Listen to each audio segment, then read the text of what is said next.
현재 시각 8시 24분 향해 갑니다. 저희 방송 외에도 다양한 주식 정보 원하시는 분들은 카카오톡 채널에서 먼 일에 검색하셔서 친구 추가하시면 됩니다.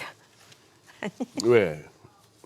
네. 아니, 제가 멘트를 하는 동시에 소장님이 콩물을 맛있게 드셔서 제가 그래요? 깜짝 놀랐어요. 죄송합니다. 예. 아직도 이래요. 예, 아직도 아마추어예요. 네, 죄송합니다. 타이밍이 공교롭게 딱 맞아 떨어졌어요.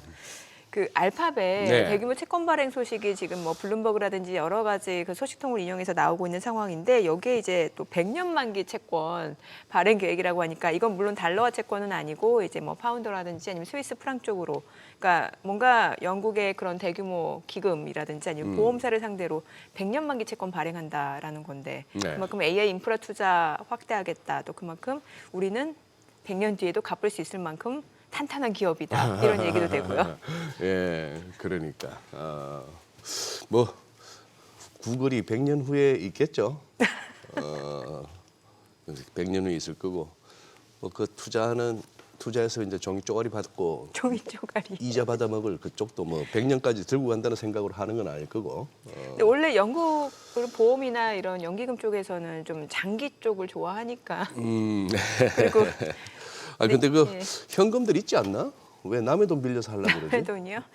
아니 그래도 뭔가 예. 그렇지, 그래요. 네. 네. 이게 100년 만기 채권이 보니까 96년 IBM 그리고 네. 97년 모토로라 아하. 그리고 처음이에요. 그렇다고 하더라고요. 네. 그러네. 이제 공부 좀 해야겠다 요새. 정민앵 뭐 말씀하시는데 뭘 받아주지를 못하겠네. 아는 게 없어가지고. 아니, 오늘은 제가 이해할게요. 소장님이 지금 감기 초기 증상이 있으시니까. 예, 그래요. 좋습니다. 어제 공도 너무 안 맞고 해서 힘듭니다 지금. 자, 오늘 또 네, 함께해 주실 분 모셔보겠습니다. 샤방샤방한, 네, 네. 미래에셋 자산운용 최창규 ETF 리서치 본부장님 함께합니다. 어서 오세요. 네, 안녕하세요. 오랜만입니다. 예, 예. 아니, 저는 제가 나와가지고 웃으신 줄 알았어요. 너무 좋아서. 근데 저의 착각이었습니다. 예. 아니 저기 네. 우리 뭡니까? 일단 뭐 제가 구글 얘기 잠깐 드리면 예. 네, 구글이 올해 투자하기로 한 캐펙스 투자 규모가 1,800억 달러입니다. 맞아요. 그렇지만 1850. 작년에 예. 수익이 1,300억 달러니까 산술적으로 물론 잉여 현금이 있겠지만 산술적으로 작년에 벌어들인 돈보다 더 많은 돈을 투자를 해야 되는 상황이거든요. 네. 그 작년에 300억 달러. 그게 매출? 이익입니다. 이익. 네네네. 아우. 그러니까 결국은 1,300억 네. 달러 벌었고 1,800억 달러 투자해야 되니까 네. 500억 달러 정도 빵꾸가 난 거죠. 빵꾸. 네, 예. 펑크가 난 거죠. 물론 이렇게 단순하게 벌어들인 돈과 투자할 돈 나누는 건 아니겠지만 결국은 시장에서는 이런 빅테크 기업들, 특히 하이퍼 스케일러라고 불리우는 이런 기업들이 대규모 캐펙스 투자를 하게 돼 있고요. 예. 참고로 올해 예정되어 있는 대규모 캐펙스 투자 규모만 무려 6,600억 달러입니다. 와.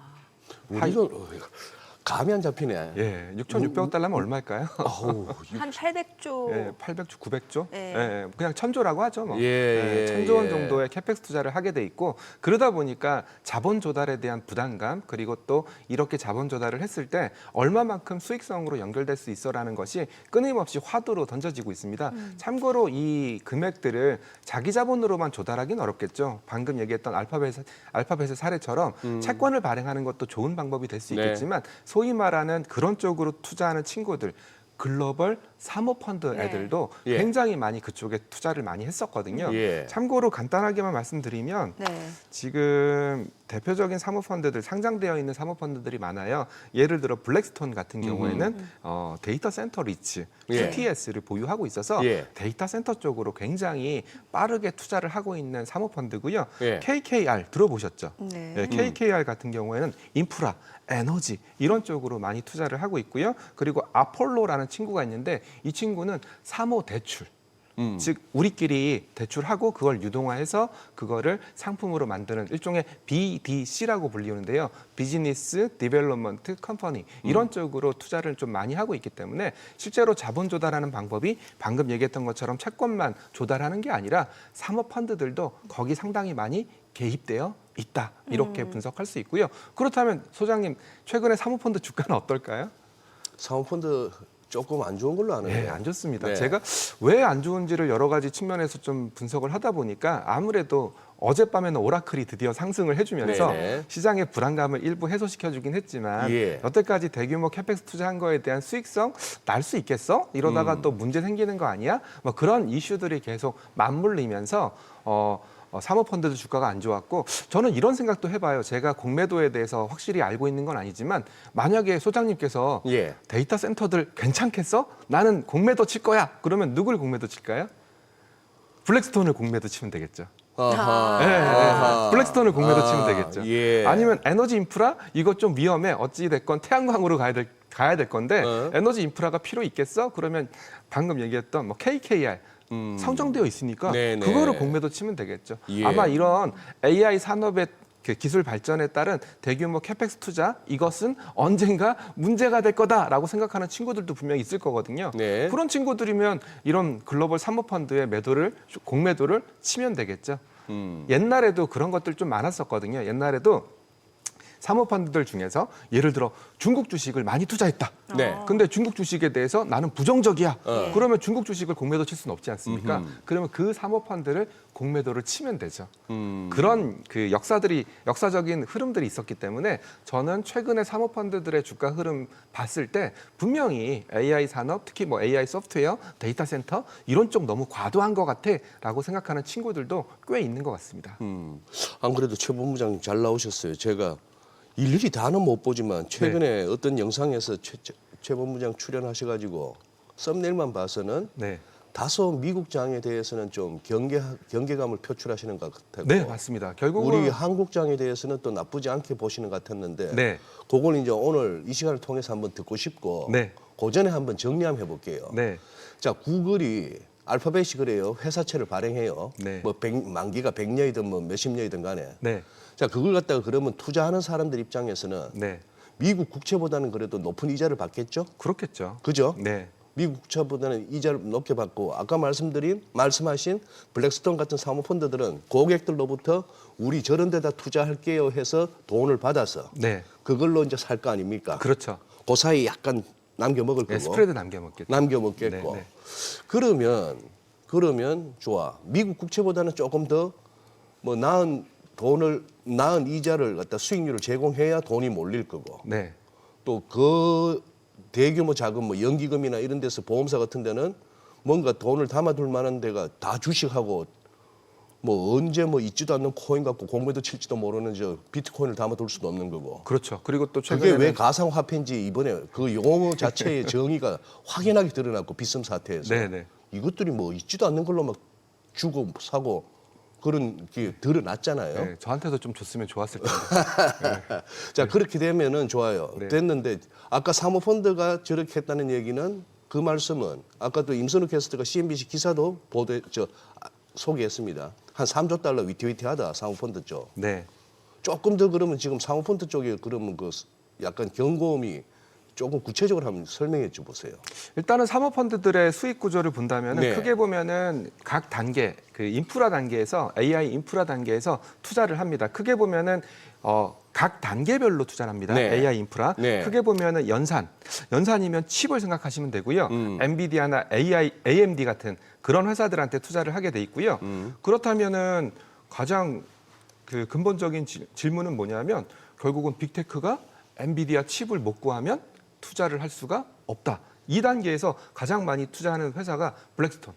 그런 회사가 2단계에서 예. 가장 많이 투자를 하고요. 두 번째가 플랫폼입니다. 플랫폼이라는 건 뭐냐면 칩을 받아가지고 그걸 가지고 데이터 센터를 짓는 오라클 같은 회사들이고요. 예. 이런 데이터 센터에 투자하는 것이 뭐 블랙스톤, 브룩필드는 부동산 쪽 많이 투자하는 예. 회사거든요. 이런 회사들이 투자를 하고요. 세 번째로는 데이터 센터를 짓게 되면 최근에 가장 크게 문제가 되고 있는 게 뜨거움. 냉각 장치도 굉장히 하나의 큰 인프라거든요. 그래서 냉각 장치, KKR 같은 경우가 이런 냉각 장치에 투자를 하고 마지막으로 전력, 그리드, 이런 에너지 이런 쪽이 부족하게 되면은 굴러가지 않거든요. 여기에 투자하는 게 아까 얘기했던 블랙락, 네. 예, 그리고 뭐 블랙스톤 이런 친구들이 이런 쪽에 투자를 합니다. 각 단계별로 투자를 하기 때문에 결국은 어떻게 사모펀드들이 이것 때문에 문제야 아니면 요거 하나 때문에 문제가 생길 거야라고 볼 수는 없겠지만 지금은 가장 크게 문제가 되고 있는 것은 플랫폼. 즉 데이터 센터 쪽에 돈이 너무나 많이 들어가고 있고 또 그 데이터 센터를 돌려서 발생할 수 있는 수익성, 즉 AI 소프트웨어 회사들이 얼마만큼 수익성을 발휘할 수 있는지 이게 관건인데요.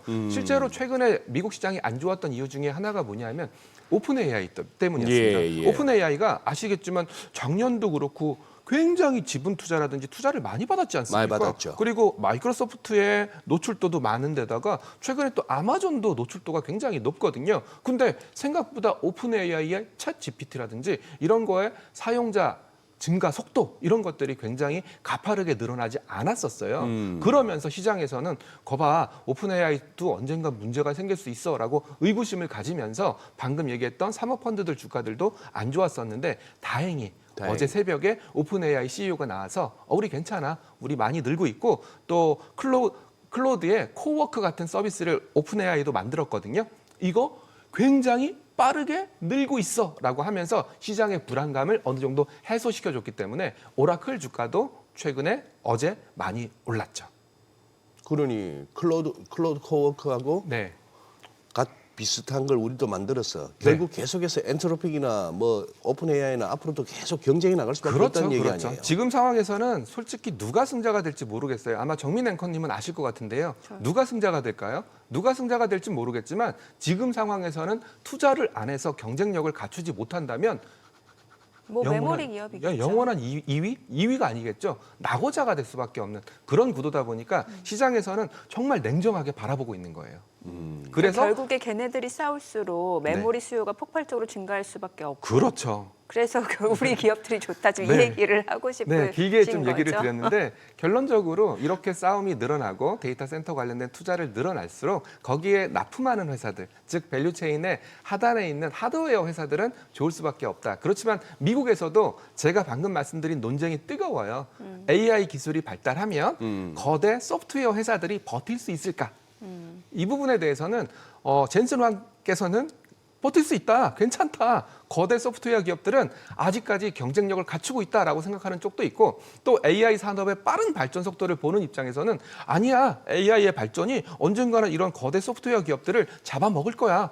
이렇게 생각하는 의견들이 좀 팽팽하게 맞서고 있어서 미국장은 뭐 지난주까지만 해도 굉장히 울퉁불퉁했다. 저는 그렇게 표현을 하고 있고요. 아직까지 끝나지 않았습니다. 끝나지 않았고요. 오라클 이만큼 떨어졌다가 마이크로소프트도 고점 대비해서 예. 거의 30% 이상 20% 이상 떨어졌거든요. 예. 그래서 오늘 3% 반등했어요. 그러니까. 그렇기 때문에 게임이 끝났다.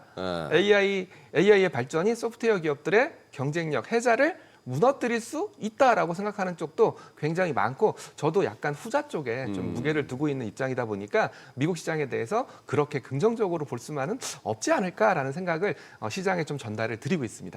뭐 지금 미국에서 흔히 말하는 3대 지수라면 다우, S&P 500, 나스닥이고 네. 거기다가 뭐 러셀 2000까지도 중소형주 네. 한번 살피고 이 정도인데 사상 최고치 경신하고 있는 것은 다우예요. 그렇습니다. 나머지 지수들은 필라델피아 반도체 지수 포함해서 최근에 봤던 고점을 아직 넘지는 못했는데 네. 이 다우가 보니까 맥도날드, 코카콜라, 우리 M7 그리고 AI 그럴 동안에 쳐다보지도 않았던 종목들이 그동안에 보니까 엄청 올랐어요. 다우 지수의 정확한 명칭이 혹시 뭔지 아십니까? 다우존스 인더스트리얼 에버리지. 산업 지수지 않습니까? 그러니까. 산업 지수, 테크 지수가 아닙니다. 아하.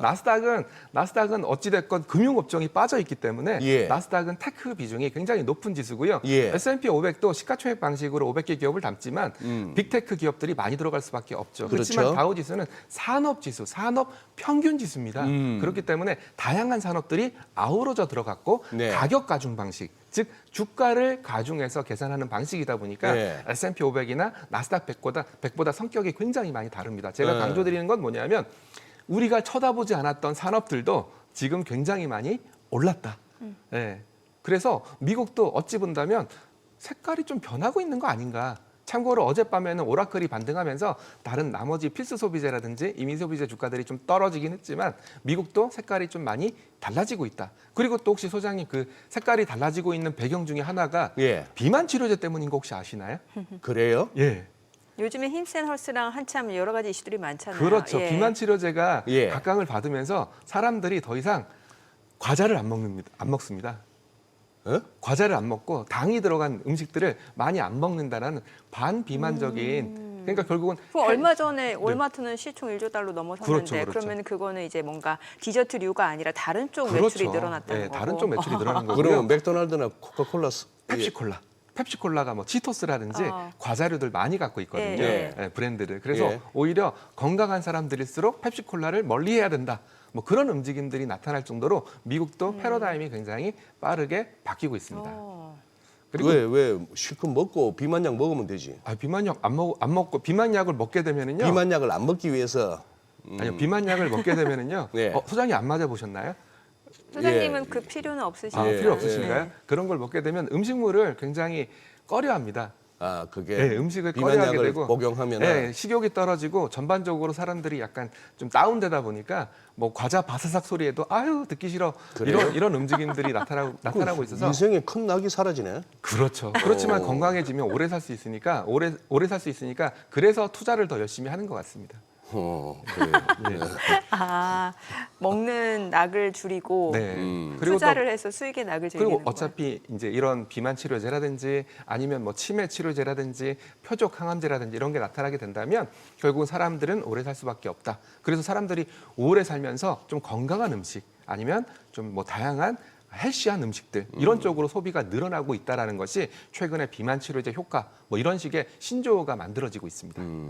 예. 참고로 뭐 위고비 복제약 같은 경우 때문에 노보노디스크가 주가가 좀 많이 떨어지긴 네. 했었거든요. 네. 근데 이제 시장에서는 어떻게 생각하고 있냐면 야 그러면은 신약 개발 뭐하러 해? 그냥 신약 개발한 거 몰래 훔쳐다가 카피해가지고 글쎄. 제너릭 만들어 버리면 어. 되지. 이런 반론들이 좀 많이 일어나고 있고 노보노디스크도 그 회사한테 소송을 걸었기 때문에 그 회사가 그 예, 힘센홀스 예, 말씀하시는 그 이슈는 좀 거잖아요. 잠잠해질 거다. 그렇게 좀 생각하시면 될 것 같습니다. 아니, 궁금한 게 원래 그렇게 이제 오리지널 제품 나오고 나면은 그 제네릭 나오기까지 그 특허 기간이 그렇죠. 있는 거잖아요. 라이센스 예, 있죠. 예. 근데 그거를 무시하고 이번에 했다는. 그렇죠. 예, 그거에 그래서 대해서. 그럴 거면은 FDA가 미국 식품의약청이 뭐하러 있겠냐. 이런 식으로 네. 남이 신약 개발한 거 갖다가 제너릭으로 만들어 버리면 뭐 이게 무슨 의미가 있냐. 뭐 그런 얘기들도 많이 나오고 있고요. 제가 말씀드리고자 하는 것은 결국은 이런 비만 치료제 이슈가 인간이 건강하게 살고자 하는 의지 그리고 건강한 음식, 좋은 음식 이런 것들을 먹고자 하는 그런 추세를 좀 부추기고 있는 거 아닐까라는 얘기를 드리고자 하는 겁니다. 아니 미국 뉴욕 증시 분위기 바뀐 거에 대해서 이제 비만약이 1조를 했다 말씀 주셨고 네. 그래서 이제 뭔가 먹는 것도 헬시한 쪽으로 바뀌고 네. 또 투자를 늘린다. 그러면 금융주도 좋게 보시는 거예요? 그렇죠. 실제로 금융주들 알게 모르게 실적이 굉장히 좋았었고요. 예. 미국과 한국으로 좀 나눠서 말씀드린다면 결국 트럼프가 뜻하는 건 뭐냐면 트럼프는 아무래도 제가 보기에는 11월 지방선거, 중간선거를 많이 겨냥해서 좀 사람들이 잘 살 수 있는 미국 사람들이 잘 살 수 네. 있는 그런 쪽으로 많이 포커스를 맞추고 있는 것 같고요. 그러면 우리가 가장 큰 문제, 생활하면서 가장 큰 문제는 신용카드거든요. 네. 신용카드 최고 이자율을 어느 정도 한정을 짓는다든지 그러면서 신용카드 비즈니스가 있었던 금융주들은 좀 약세를 보이긴 했었지만 전반적으로 금융주들은 괜찮았었습니다. 그런데다가 한국 같은 경우에도 결국 상법 개정안 3차라든지 그런 게 통과되고 신한지주, KB금융지주 전부 다 실적 좋게 나오면서 한국도 금융주가 괜찮았거든요. 특히나 최근에 한국에서 가장 뜨거운 금융업종은 증권이지 않습니까? 미래에셋증권. 네, 미래에셋증권. 네. 저는 미래에셋자산운용. 근데 미래에셋증권은 뭔가 좀 스페이스X 관련주로도 엮이면서 더 끼가 좀 있는. 저는 상황이잖아요. 그것뿐만 아니라요. 최근에 제가 미래에셋증권 지방 세미나를 좀 많이 예. 다녔거든요. 예. 손님들이 너무 많습니다. 너무 많아. 대기표 뭐 50번까지 뽑아가지고 예. 대기표 뽑고 기다릴 정도로 실제로 오픈런이라는 표현을 쓸 정도로 굉장히 많은 손님들이 찾아들고 있어요. 그게 그런데다가 미래에서뿐만 아니고 어지간한 다른, 증권사에 예. 왜 또 스타급 우리 또 세미나 요원들 있잖아요. 네.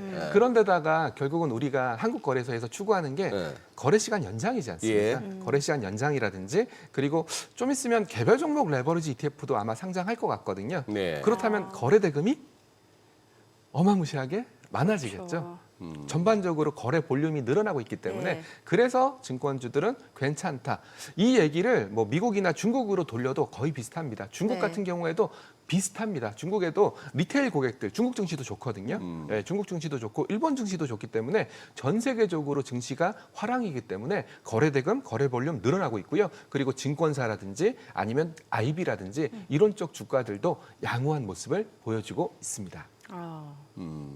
그래요. 그러면 이제 뭔가 이제 미국 뉴욕 증시 내에서는 그 하이퍼스케일러라고 하는 이제 대규모 그 빅테크 네. 관련 기업들은 좀 선별해서 봐야 된다라는 걸로 저는 지금 해석이 되거든요. 정확하십니다. 예. 지금은 매그니피센트 세븐들 기업들의 아마 예. 제가 캐펙스 투자 내역을 한번 조사를 네네. 해봤는데요. 2026년 아까 구글은 제가 잠깐 말씀을 드렸습니다. 알파벳 같은 경우에는 1,800억 달러를 올해 투자한다고 하고요. 네. 아마존 같은 경우에는 2천억 달러를 투자한답니다. 맞아요. 네. 예, 그리고 메타 같은 경우에도 1,150억 달러에서 1,350억 달러, 그리고 마이크로소프트도 분기별로 300억에서 400억 달러 투자하겠다고 했으니까 곱하기 4하면 1,200억 달러. 네. 전부 다 합치면 거의 6,600억 달러 정도의 그래서. 투자를 예정하고 있고요. 근데 거꾸로 아이러니하게도 애플 같은 경우에는 투자 계획이 그렇게 뚜렷하지 않습니다. 애플 같은 경우에는 빅테크 기업들 중에서 AI를 제일 못한다라고 뭔가 가치주 느낌이 있어요. 예, 못한다라고 하고 있는 회사다 보니까 AI 투자 관련해서 투자 계획이 없습니다. 그랬더니 아이러니하게도 애플 주가가 좋습니다. 왜? 아이폰 잘 팔려서. 아니 마이크로소프트 같은 경우는 오히려 최근에 보니까 리포트가 매수해서 중립으로 그러니까 맞습니다. 사지 말란 얘기잖아요. 그런데다가 예. 마이크로소프트는 AI 소프트웨어 회사의 대표주자거든요. 예. 하이퍼스케일러라고 얘기하지만 뭐 코파일럿, MS 오피스 그리고 윈도우 이런 소프트웨어 회사다 보니까 최근에 대규모 캐펙스 투자가 과연 수익성으로 연결되겠어? 그리고 마이크로소프트 같은 경우에는 코파일럿이라는 이 AI 서비스가 잘 안 팔리거든요. 그래서 시장에서는 야 코파일럿 포기해, 코파일럿 포기하고 뭐 제미나이라든지 다른 쪽으로 가야 되지 아니면 챗 GPT로 가야 되지 않겠어? 그런 의구심들이 마이크로소프트한테는 항상 따르기 때문에 마이크로소프트 주가는 떨어지고 반대로 AI 투자랑 관계가 없는 애플 주가는 올라가는 각자 도생의 시기가 도래하고 있거든요.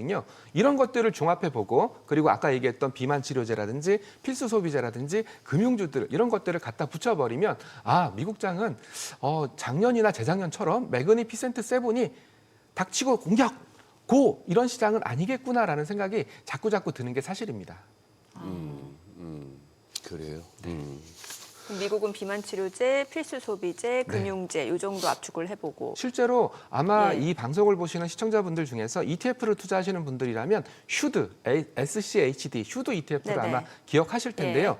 슈드 ETF는 미국의 배당 성장하는 기업들로 묶어놓은 겁니다. 예. 배당 성장이라는 건 뭐냐면 작년에 1달러 배당 줬으면 올해 1.1달러, 내년에 1.2달러 이렇게 계속 배당금을 늘려가는 기업, 최소 20년 이상 배당을 한 기업으로 묶여져 있는 그런 ETF인데요. 최근에 주가가 굉장히 좋습니다. 슈드. 예, 슈드. 깜짝 놀라실 텐데요. 아마 보통 한국에 상장되어 있는 ETF로는 미국 배당 다우존스라는 이름을 쓰고 있거든요. 네. 여기서도 다우존스 이름을 쓰고 있지 않습니까? 이 ETF도 주가가 굉장히 좋은데요. 오히려 아마 깜짝 놀라실 겁니다. 최근에 S&P 500보다 주가 상승률이 훨씬 더 높거든요. 이런 걸 봤을 때에는 미국도 마찬가지고 한국도 마찬가지고 약간 꾸준하게 배당을 주면서 주주들과 소통하면서 그리고 배당을 늘릴 수 있다는 것은 그 기업의 성장률, 그 기업의 내공, 펀더멘탈이 계속 증가하고 있다는 얘기거든요. 예, 그런 기업들이 최근에는 곽강을 받고 있기 때문에 저 역시 미국 성장주, 미국 기술주 일변도 이렇게 가는 게 맞을까라는 의구심이 좀 들 정도입니다. 그래서 우리 지금 서학개미들이 얼마나 많이들 들고 계신데 미국 기술주. 네. 뭔 또 이렇게 밉상이 되려고 이런 말씀을 막 던지셔. 아니 뭐 안 된다는 얘기는 아니지만 지금은 전부 다 같이 가는 장은 아니다라는 말씀을 계속 드리는 거죠. 그러니까 뭐 가격 조정보다는 조금 쉬어갈 수 있는 기간 조정 정도는 예상을 해야 된다. 이 정도 이해하면 되는 거예요. 뭐 그렇죠, 엔비디아나 그랬다가 또 팔란티오 이제 테크 이런 뭐 종목. 구글 알파벳처럼 채권 발행했는데 인기가 너무 좋아. 오라클처럼 우리 괜찮아. 우리 또 1,000억 달러 투자 조달할 수 있어. 이래버리면 또 시장에서는 살아났네, 괜찮네 이렇게 또 생각을 하고 있는 거고요. 그래서 다시 원점으로 되돌아가서 결국은 이렇게 IT, 특히 AI 산업을 바라볼 때 아직까지 AI 하드웨어, 뭐 엔비디아를 네. 축으로 한 아니면 삼성전자나 하이닉스를 축으로 한 TSMC를 축으로 한 AI 하드웨어가 역시 수익성 측면에서는 가장 자유롭다. 이런 말씀들을 반복적으로 드리고 있습니다. 그래서 이걸 좀 한국 시장까지 예. 갖고 온다면 한국 시장은 그렇게 나쁠 게 없지 않나. 예, 지금 화면 보시면 애플 주가 잠깐 나와 있거든요. 네. 예, 뭐 어제는 좀 떨어지긴 했지만 최근에 애플 주가는 괜찮았었습니다. 네. 예, 이런 거 봤을 때는 미국 매그니피센트 세븐들 종목들도 약간 종목마다 다른 이벤트로 인해서 차별화되는 주가 흐름 이런 것들이 연출될 거고 그 와중에 밸류체인의 뭐 밑단에 있는 한국 IT 반도체 그리고 한국 메모리, 한국 반도체 소부장들은 좀 괜찮다, 수혜를 받을 수 있다 이런 생각들을 계속 들게 하고 있습니다. 네. 지금 어차피 우리 최창희 본부장께서 ETF 쪽으로 하고 계시니까 우리 국내 지금 금 쪽이나 은 네. ETF 규모가 뭐 전체적으로 시장 전체적으로 어느 정도 돼요? 일단은 금 같은 경우에는 금 선물과 금 현물로 나누고요. 예. 금 선물은 보통 국제금을 추정하고요. 네네. 금 현물은 한국 금을 추정합니다. 한국의 금. 예. 근데 한국 금만 말씀드리면 한투 운용에서 운용하고 있는 한국금 ETF는 사이즈가 5조가 넘습니다. 와. 예. 5조가 넘습니다. 5조가 넘어요? 예. 우리 국내 금이 그리고 저희 타이거 KRX 금현물 ETF도 예. 거의 2조 가까이 되고 있습니다. 그래요. 그러니까 금 가격이 오늘도 5,000불을 넘었거든요. 네. 네. 5,000불을 넘었는데 금 같은 경우에는 이렇게 ETF발 구조적인 수요가 꽤 꾸준히 들어오고 있습니다. 즉 금의 공급은 한정적이지 않습니까? 네. 그렇죠. 그런 상황에서 ETF발 금 현물 수요가 계속 들어오게 되고요. 개인 투자분들이 그 금을 사게 된다면 그 ETF는 그 금을 실제로 보관을 하고 있어야 되거든요. 아니 이게 이것도 높아지면서 네. 이번에 빗썸 사태 겪고 나서 보니까 네. 좋아요. 네. A 자산 운용에 네.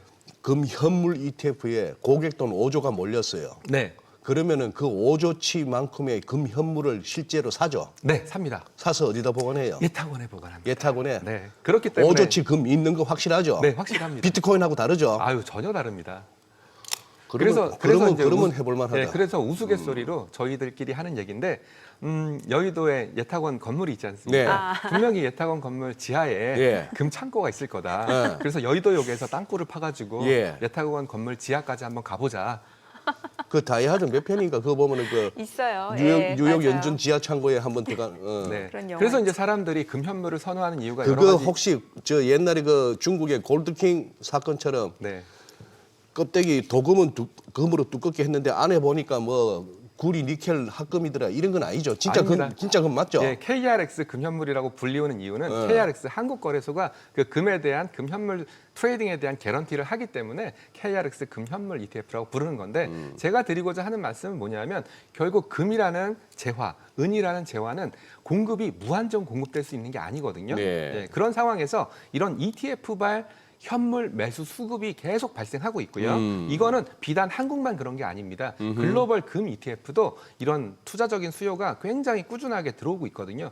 그러다 보니까 저는 구조적으로 수급상으로 본다면 수요는 많은데 공급이 제한되어 있는 그런 구조가 금에서 나타나고 있는 게 아닌가 그런 생각을 하고 있어서 일단 5,000불, 온스당 5,000불 이하에서는 금을 매수하는 게 좋다. 뭐 이런 생각들을 좀 했었고요. 은은 조금 다른데요.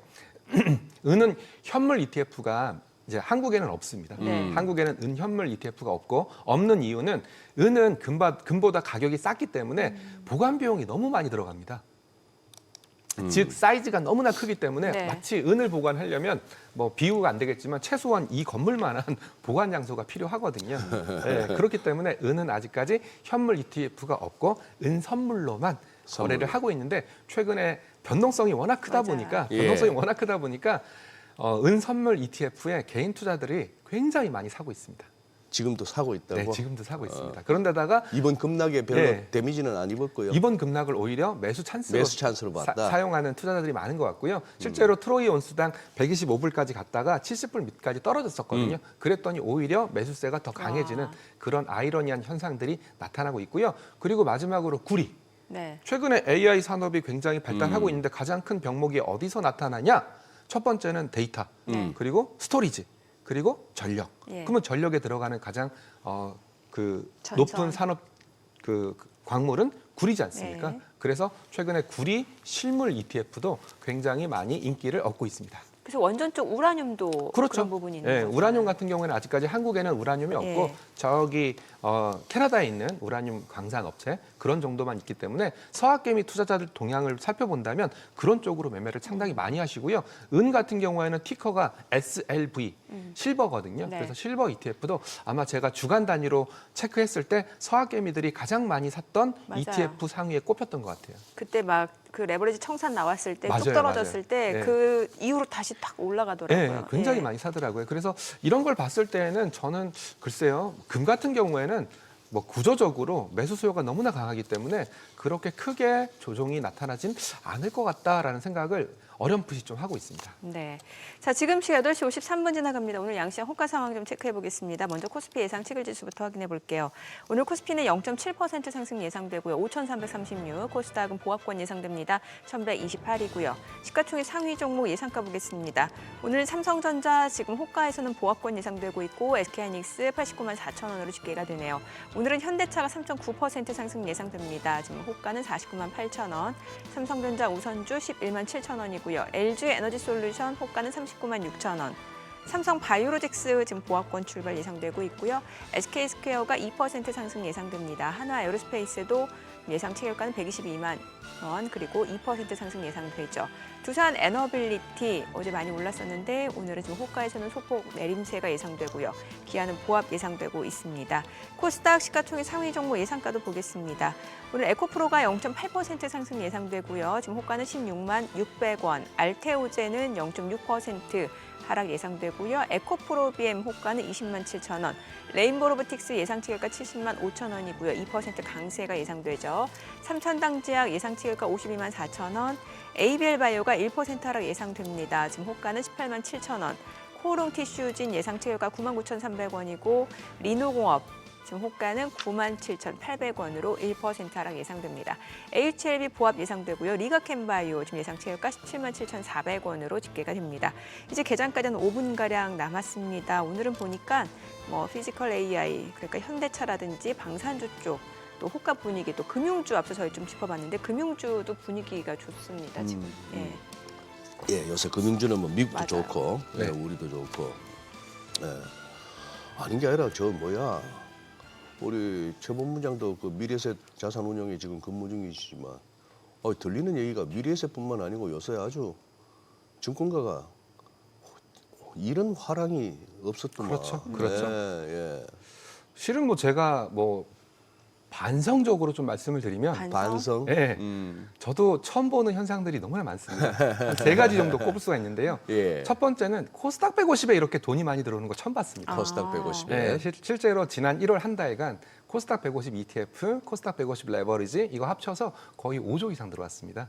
코스닥 150이라는 시장이 그렇게 유동성이 풍부한 시장이 아니거든요. 네. 근데 ETF라는 수급은 들어오게 되면 그 종목을 기계적으로 살 수밖에 없습니다. 그런데다가 어제도 코스닥이 또 급반등한 이유 중에 하나가 또 코스닥 쪽으로 또 활성화 정책이라든지 다양한 또 정책적인 모멘텀, 그리고 뭐 연기금의 뭐 벤치마크 변경이라든지 그런 이벤트들이 있다 보니까 코스닥 쪽은 글쎄요, 저는 돈이 더 들어올 것 같아요. 그래서 이렇게 코스닥에 돈이 많이 들어오는 걸 처음 봤고요. 그리고 두 번째는 삼성전자나 현대차 같은 소위 말하는 굉장히 대형주면서 무거웠던 주식들이 이렇게 가뿐하게 하루에 그래요. 5%, 10%씩 예. 올라가는 경우도 정말 처음 봤다라고 말씀을 드릴 수밖에 없습니다. 특히 현대차가 그런데요. 예. 야, 현대차 같이 어떻게 본다면 굉장히 무거웠던 주식이지 맞아요. 않습니까? 예. 이 무거웠던 주식이 한 달, 2달 만에 거의 뭐 100% 이상 수익이 나는 이런 모습도 제가 26년째 금융생활을 하면서 거의 처음 봤던 것 같아요.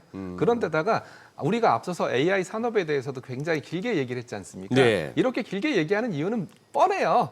저도 잘 모르기 때문이에요. 어떻게 이 방향이 AI 산업이 어떻게 흘러갈지, 그리고 누가 승자가 될지, 그리고 어떻게 세상이 변할지, 그리고 아까 구글 알파벳이 발행한 그 채권 100년짜리 채권이 100년 후에 세상이 어떻게 됐을지, 아마 지구가 살아 있을지 뭐 이런 것들 아무도 모르는 상황이거든요. 그러다 보니까 의심하는 자와 확신하는 자, 이 두 네. 세력이 팽팽하게 맞서 있다 보니까 주가도 거기에 맞물려서 굉장히 크게 흔들리는 거 아닌가 그런 생각까지 해보고 있습니다. 그러니까요. 예. 아니 코스닥 쪽에 그렇게 코스닥 150 돈이 많이 들어온다고 하면은 지금 어느 쪽? 사실 코스닥은 2차 전지하고 바이오 쪽 비중이 그리고 높잖아요. 휴머노이드. 예. 그래서 실제로 2차 전지 에코프로 BM 굉장히 주가 좋았고요. 예. 물론 그것을 돈이 들어왔기 때문에 좋았다라고 평가하기 좀 어려울 거예요. 아무래도 2차 전지가 워낙 많이 조정을 받았고 네. ESS 쪽 배터리 그리고 휴머노이드 쪽 배터리 그런 이슈가 붙으면서 올라갔고요. 그리고 휴머노이드 로봇, 레인보우 로보틱스가 가장 대표적인 사례라고 볼 수가 있는데요. 뭐 우스갯소리로 그런 얘기들 많이 했지 않습니까? 레인보우 로보틱스와 LG전자 시총을 서로 비교하면서 네. 이게 말이 되냐, 말이 되지 않냐, 뭐 이런 얘기들을 좀 많이 했던 것처럼 분명히 레인보우 로보틱스의 수급 중에는 이런 코스닥 150 관련된 수급들이 작용을 했을 거다라고 생각을 하고 있고요. 그리고 또 반도체 소부장, 원익 IPS가 대표적인데 앞서도 우리가 AI 산업이 발전하면 발전할수록 한국에 있는 반도체 기업, 한국에 있는 반도체 소부장 기업들은 수혜를 받을 수밖에 없다 이렇게 말씀을 드리고 있지 않습니까? 그럼 결국은 그 코스닥 150에 들어가 있는 반도체 소부장 기업들도 코스닥 150발 수급과 앞서 말씀드렸던 AI발 모멘텀 이런 것들이 결합되면서 상당히 좋은 주가 흐름을 보였다. 그런데 앞으로 코스닥 활성화 정책이 더 가세할 거니까 뭐 이런 쪽으로 기계적인 수급이 더 들어온다면 더 좋아지지 않겠나라는 그런 생각까지 해보고 있는 거고요. 다만 한 가지 아쉬운 게 바이오입니다. 예, 바이오는 최근에 알테오잔이 바이오 대장주였지 않습니까? 맞아요. 뭐 기술 라이센스 아웃 관련된 뭐 로열티라든지 그런 이슈들이 있어서 최근에 바이오 종목들이 그나마 좀 코스닥 쪽에서는 좀 부진한 모습을 보여주고 있기 때문에 뭐 저희는 뭐 ETF를 만드는 입장이니까 뭐 코스닥 바이오도 뭐 언젠가는 뭐 다시 한번 뭐 원위치 찾지 않을까 뭐 그런 생각들까지도 해보고 있습니다. 지금 뭐 바이오 주식들의 부활을 기다리며 호시탐탐 그렇죠. 준비하고 있는 분이 바로 제 네, 옆에 앉아 있는. 그리고 저희도 아니요. 네, 그리고 호시탐탐. 네, 그리고 저희도 뭐 바이오 쪽 ETF를 한번 만들어 볼까. 실제로 언론 보도가 나오긴 했는데 뭐 바이오 쪽 ETF를 한국 바이오 쪽 딴 거 ETF를. 있나? ETF 만들고 그또 손님 돈 들어서 그걸로 사면 또 가는 거지. 뭐. 근데 또 바이오 같은 경우에는 네. 이 개별 종목의 이슈가 너무 커요. 예를 들어서 어떤 기업이 대규모 라이센스 아웃 체결 이래버리면 네. 또 급등했다가 네. 체결 무산 이래버리면 또 급락했던 개별 종목 이슈가 너무 크기 때문에 그 얘기 저희 개장하고 네. 조금 더 자세히 들어보도록 하겠습니다. 자, 오늘 국내 증시를 확인해보죠. 개장합니다.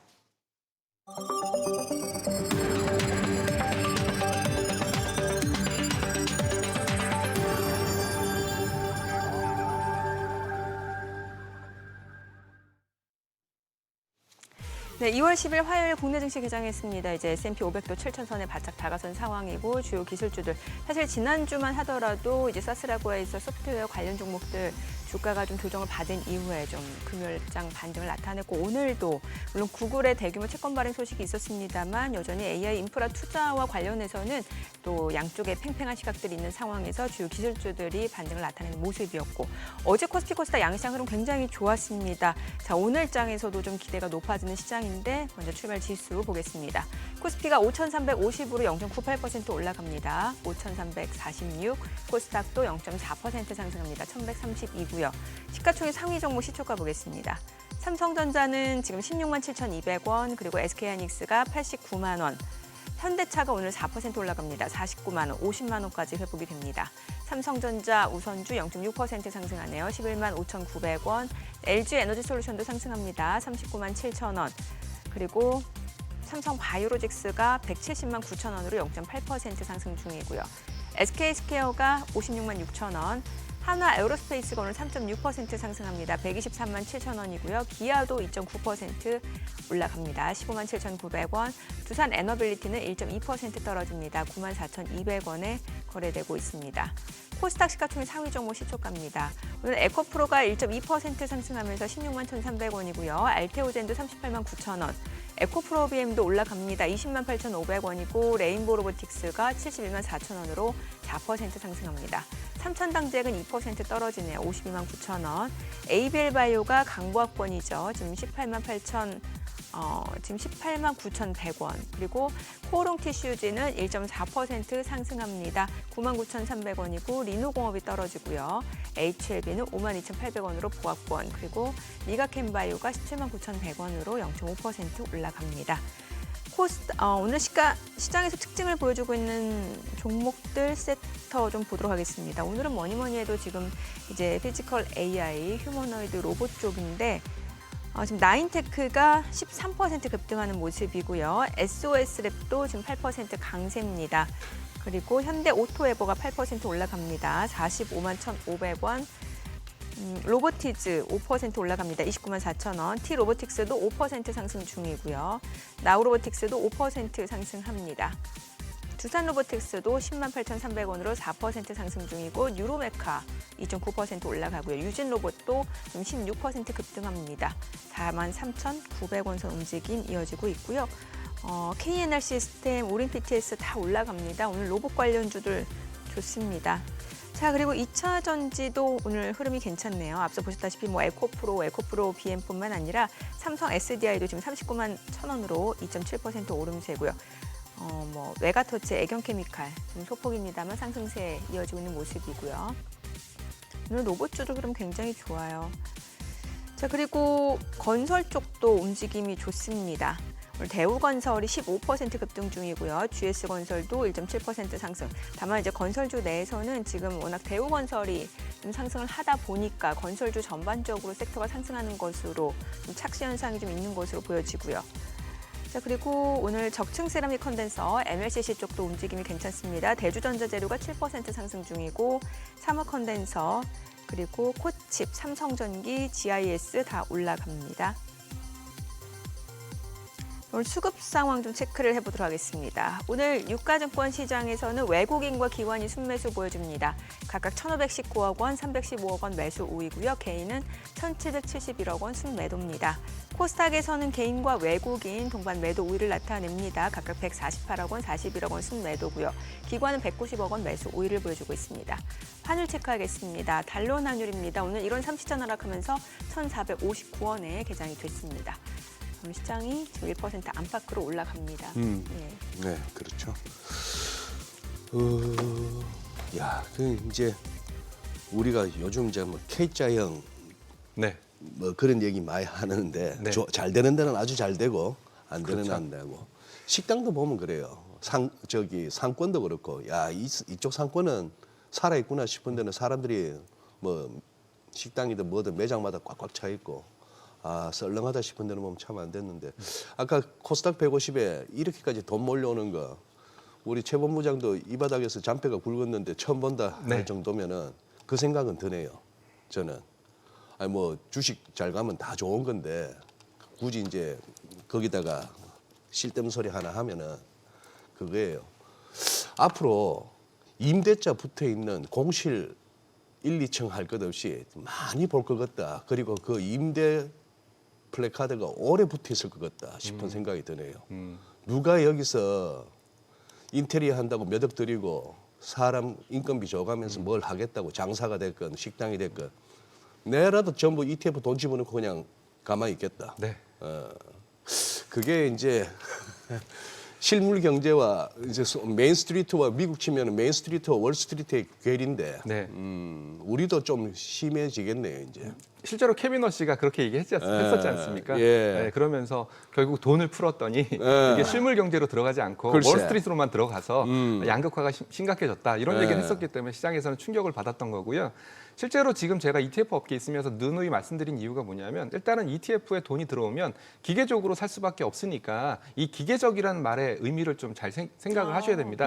우리가 보통 삼성전자 주가를 바라볼 때는 예. 야 16만 원이면 너무 비싸.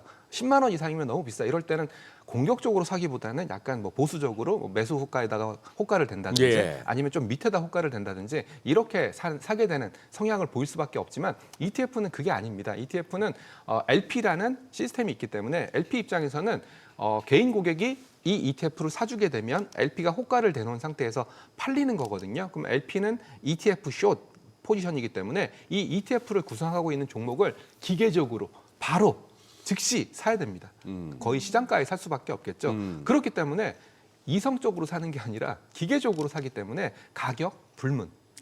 그리고 또 어찌 본다면 체결이 목적이기 때문에 네. 매도 호가에 되고 바로 사버리기 때문에 네. 이런 현상들이 일어날 수밖에 없습니다. 자, 그렇다면 우리가 한 가지 생각해 봐야 될 게 뭐냐면 이제 개별 종목 레버리지 ETF들도 지금 예정이 되어 있지 않습니까? 네네. 글쎄요, 저도 정확한 날짜는 모르겠지만 지금 자본시장법 시행령 개정안이라든지 이런 걸 봤을 때는 아마 한 4월 말, 5월 늦어도 6월까지는 아마 상장할 것 같은데요. 근데 삼성전자 레버리지 ETF 아니면 하이닉스 레버리지 ETF가 상장됐다라고 가정한다면 네. 여기에 따른 또 수요가 또 많이 일어날 거지 않습니까? 그렇다면 삼성전자도 또 다른 매수 수요가 즉 레버리지 ETF 발 또 다른 매수 수급이 발생할 수 있다. 하이닉스도 레버리지 ETF 발 또 다른 매수 수급이 발생할 수 있다라는 것을 계속 시장에 던져주고 있습니다.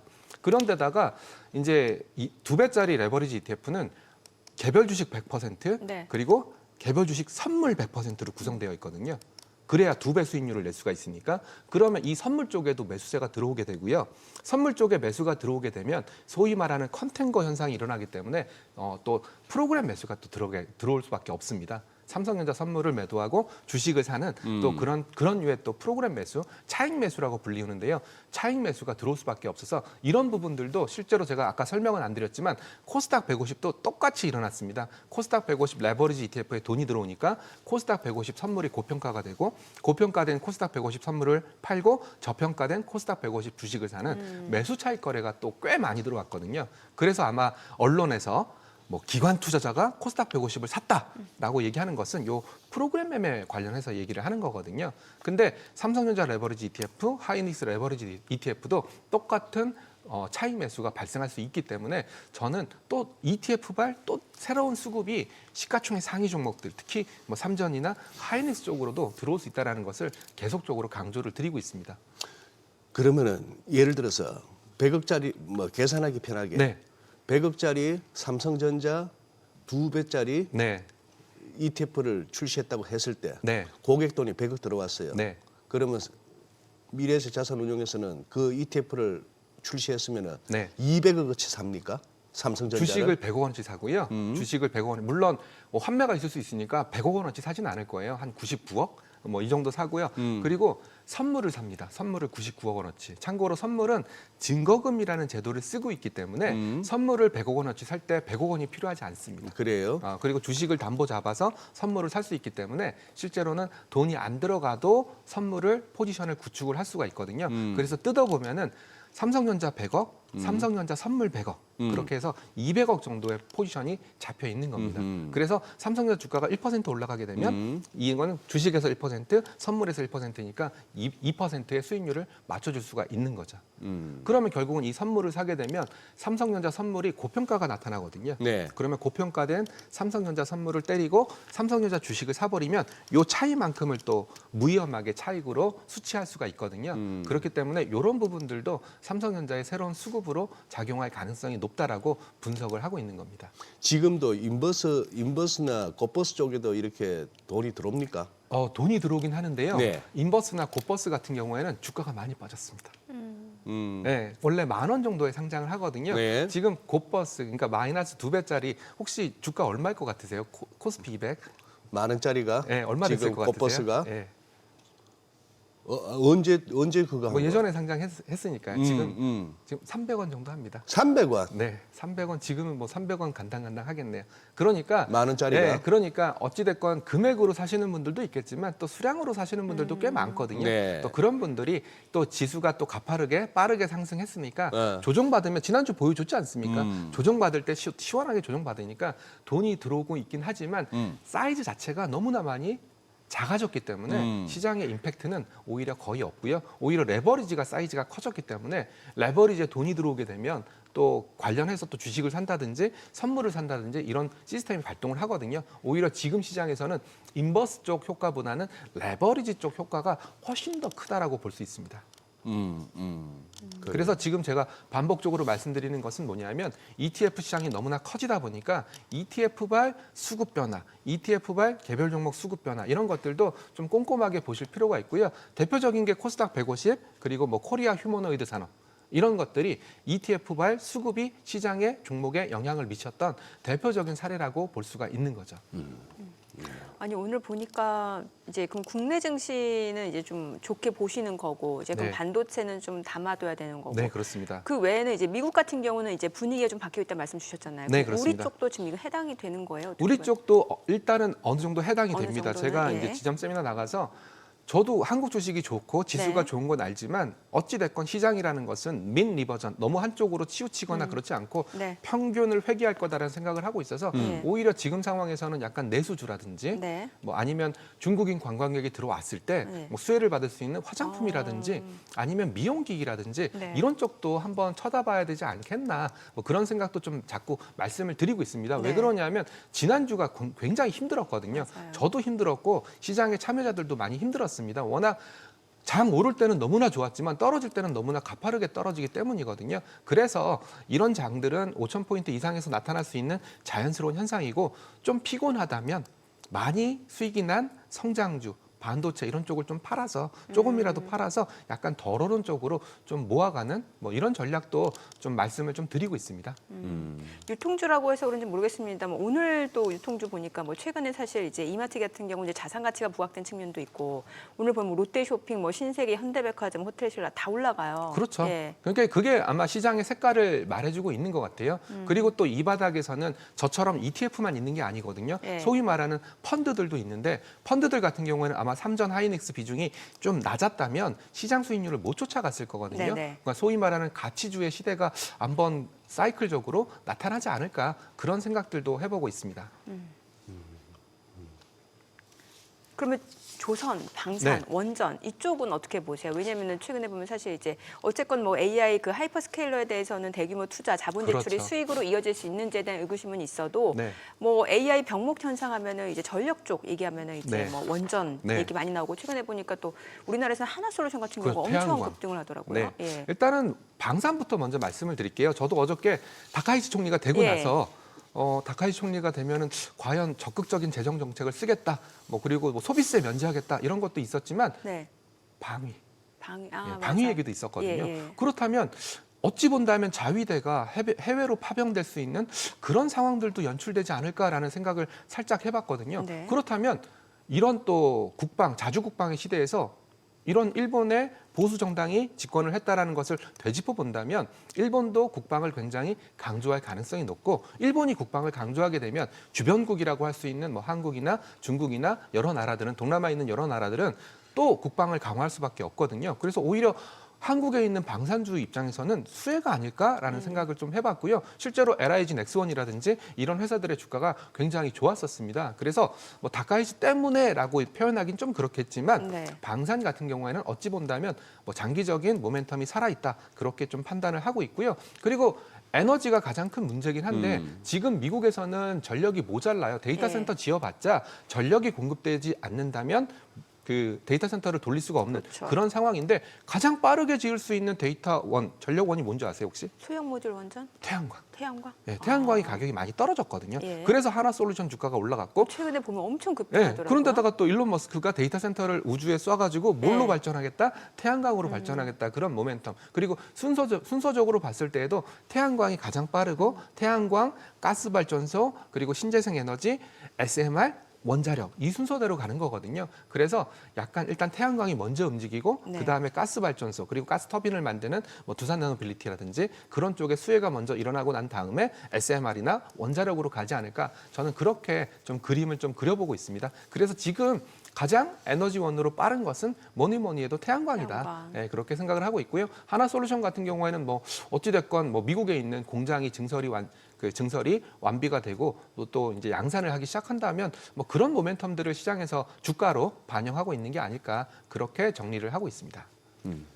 알겠습니다. 오늘 내용 여기까지 듣겠습니다. 잘 들었습니다. 예, 고맙습니다. 감사합니다.